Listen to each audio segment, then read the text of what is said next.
আজকে যে বিষয় নিয়ে আলোচনা করব, যে টপিকটি নিয়ে আলোচনা করব, উত্থানজনিত সমস্যা যাদের।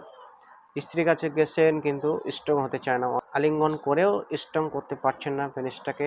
সেজন্য আপনাদের মাঝে নিয়ে এসেছি একটি ঔষধ, যে ঔষধটির মাধ্যমে আপনার স্ট্রং সঠিকভাবে দৃঢ় হবে।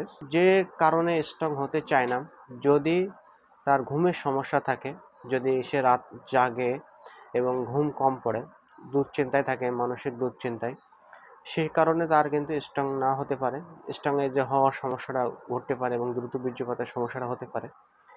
দ্বিতীয়ত, তার যদি ডায়াবেটিস থাকে, এই ডায়াবেটিস থাকার কারণে কিন্তু তার এই যে উত্থানজনিত সমস্যাটা হয়ে থাকে। থাইরয়েড হরমোনের সমস্যা থাকলে, প্যানক্রিয়াসের যে সমস্যাটা ডায়াবেটিসের কারণে এগুলো হয়ে থাকে। তা হরমোনাল কারণ সমস্যা থাকলে এটা হয়ে থাকে, এবং বীর্যের ঘনত্ব কমে গেলে সমস্যাটা হয়ে থাকে।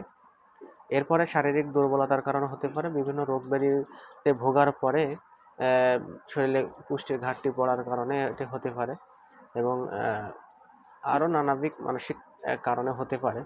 তো এগুলোর কারণে হতে পারে। সেজন্য আপনাদের মাঝে একটি ওষুধ নিয়ে এসেছি। এই ওষুধটা খেয়ে যদি আপনি ভালো রেজাল্ট পান তাহলে আলহামদুলিল্লাহ।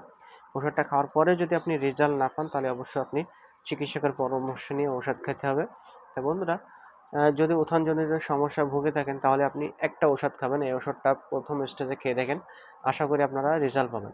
তা যে ওষুধটা আপনার খেতে হবে টাডালাফিল গ্রুপের। প্রথম স্টেজে 5 mgটা খাবেন, প্রতিদিন রাতে একটা করে খাবেন, 1 মাস খাবেন। দেখবেন আপনার এই যে উত্থানজনিত যে সমস্যাটা, এটি আপনার ঠিক হয়ে যাবে। তাতে কি পার্শ্ব প্রতিক্রিয়া দেখা দিতে পারে?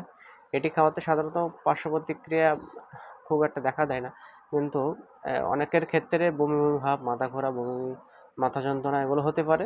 তো এটা 1-2 দিন থাকে, তারপরে ঠিক হয়ে যায়। আপন আস্তে এমনি ঠিক হয়ে যাবে। 1-2 দিন খাওয়ালে একটু সমস্যা দেখা দিতে পারে। টাডালাফিল গ্রুপ আপনি যে কোনো ফার্মেসিতে খোঁজ করবেন, পেয়ে যাবেন। টাডালাফিল এর গ্রুপ নেম হচ্ছে, কোম্পানির নেম হচ্ছে ইন্টিমেট ট্যাবলেট, ইস্ট ট্যাবলেট। এই ছিল আজকের ভিডিওটি ভালো লাগলে একটা লাইক দেবেন, শেয়ার করে সবাইকে জানিয়ে দেবেন। ভালো থাকেন, সুস্থ থাকেন। আল্লাহ হাফেজ। আসসালামু আলাইকুম।